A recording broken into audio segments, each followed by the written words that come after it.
ഇതാ നോക്കൂ, ആ കാണുന്നതാണ് നാലാപ്പാട്ട് തറവാട്. അവിടെയാണ് എഴുത്തുകാരി മാധവിക്കുട്ടി താമസിച്ചിരുന്നത്. അറിയാത്ത വിധത്തിൽ എഴുതേണ്ടി വരും, അപ്പോൾ ആത്മകഥയോട് കള്ളം പറയേണ്ടി വരും. പക്ഷേ ഇറക്കേണ്ട കാര്യം തീരുമാനിച്ചിട്ടില്ല. ചിലതൊക്കെ കുറച്ച് പച്ചയായിട്ട് എഴുതിയിട്ടുണ്ട്. അപ്പൊ അവരുടെയൊക്കെ ബന്ധുക്കളൊക്കെ ജീവിച്ചിരിക്കുന്നത് കൊണ്ട്.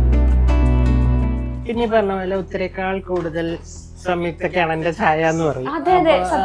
എല്ലാവരും കണ്ട ഉടനെ പറയും. എല്ലാവർക്കും ഇഷ്ടമുണ്ട് സിനിമ അഭിനയിക്കാനൊക്കെ. സംയുക്തൊക്കെ പണ്ടേ അങ്ങനെ വലിയൊരു ആഗ്രഹങ്ങളൊന്നുമുള്ള അതിനങ്ങനെ പ്രത്യേകിച്ച് ഇഷ്ടാനിഷ്ടങ്ങളോ ഭയങ്കര മോഹങ്ങളോ ഒന്നുമുള്ള കുട്ടിയല്ല. ഉള്ളതിൽ വളരെ ഹാപ്പി ആയിട്ട്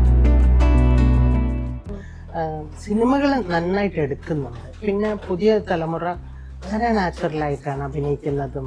ബിജുവിന്റെ ഇപ്പൊ എനിക്ക് ഈ അവസാനം കണ്ട എന്താ ഗരുഡനല്ല, അത് പെരുന്തോ ഗരുഡൻ ഭയങ്കര ഉണ്ട്.